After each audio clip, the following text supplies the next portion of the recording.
Good afternoon, everybody. It is Sunday, May 23rd, and this is a stock market update. It is for educational purposes only. It is not a recommendation to buy or sell. And the first chart I'm going to look at is the SPY 60-minute, which is the ETF for the S&P 500. At the end of last week you had a strong sell-off most of the week after an initial rally on Monday, and then Tuesday, Wednesday, Thursday you were down pretty heavy, and Friday opened down, and the first hour you could see the first hourly candle was an up candle, and there you had your reversal, and the low today was 105.36 and it closed at 109.11. You have a positive divergence on the MACD and a crossover. The histogram is ticking up, which means there's still some positive momentum to the upside, so there's a good chance we get a bounce on Monday. And the RSI has a positive divergence from the May 7th, May 6th low, which was the fat finger sell-off, and so you have some positive things in the charts. The stochastic is a 54 and 48 reading, and kind of expecting a bounce here. Now I'm going to look at the daily chart, which you had a peak in January of approximately 1150, and then we sold off into early February. We hit a low of about 1045, which basically completed what I believe completed your left shoulder, the January high, and then the February low, which makes the neckline. Then you had a rally into the end of April, which makes your head, which was approximately 1220. Then we sold off these last few weeks pretty hard, and looks like we're finding possible support at this 1055 area, which would be neckline support if it's a head and shoulders formation. And I'm looking for a retest of the left shoulder area, approximately 1150, and then a breakdown through the neckline at 1055, 1045 area, and the target would project to 900, because you take the difference of the neckline and you subtract it from the peak of the head. So that would give you a target of about 900. That's what I'm thinking right now, but you always have to adjust your trading according to what the market is giving you.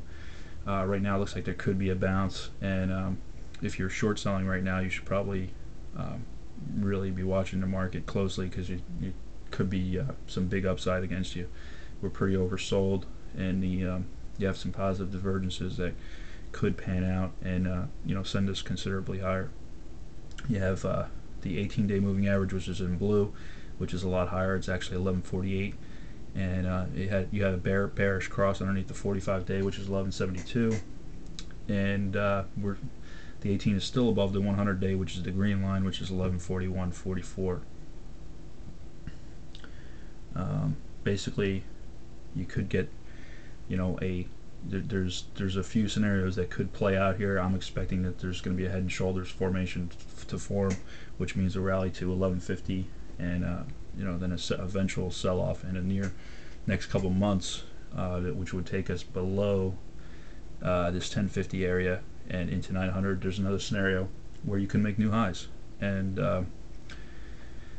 if you make new highs, I think you could head up into the 1250 area, and then you could have a sell-off after that. But that would be a pretty decent rally. So basically, you have to look at all the charts and all the time frames, and kind of base a trading plan off of what you're seeing in the short and in the long term. Markets are getting very volatile. The volatility is over 40, which is actually bearish, but actually going to look at the volatility daily. We're down actually 5.69 on Friday, You have a bearish engulfing candle on the VIX, and the sell-off's a little extended, you could say. You have some negative divergence on this chart on the RSI, and you're overbought on the stochastic with a 79.73 reading. However, the stochastic is still pointing up, so there still could be more selling pressure. But you never really want to short when you're when you're up near the Bollinger Band and you have a big bearish candle like that. What will probably happen is it may pull back to the 18-day moving average, which is 29.47, which is a considerable drop, which would mean that most likely you have a decent rally. So you want to be careful being short at this time. And the VIX hourly, you can see the VIX, the market tried to sell off at the end of the day and it failed. You can see that red candle. That's bearish, very bearish, because it did try to go higher, couldn't do so, sold off, and is now below the 18 period moving average, which is basically the last 18 hours, because it's a 60-minute chart divided by 18, and that's where you get that moving average. So it's the same premise for the daily, weekly, whatever the time frame is. It's the last 18 closes. A lot of program trading is based on, like you'll see a lot of the selling intensify or decrease at the beginning or end of an hour, just because different buy or sell signals sometimes get triggered. You have the stochastic on the hourly is pointing down, and it's got a reading of 38 and 41, so it looks like you could have some more potential downside, which would mean upside for the market, because the VIX generally, when the VIX is rising, the market's falling, and vice versa. My trades, I actually picked up some. I actually took out of. Phone call here.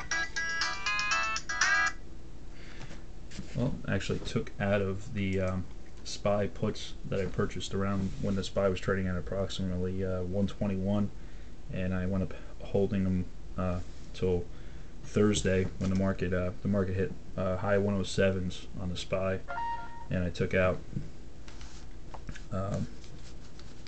So the reason why I took out is just because a lot of times on the options expiration Friday, the you can get caught. A lot of times the Fed makes announcements on options expiration, like last month, the prior month was Goldman Sachs had bad news, and there were some options that were worth 5 cents Thursday, and they wound up being worth $15.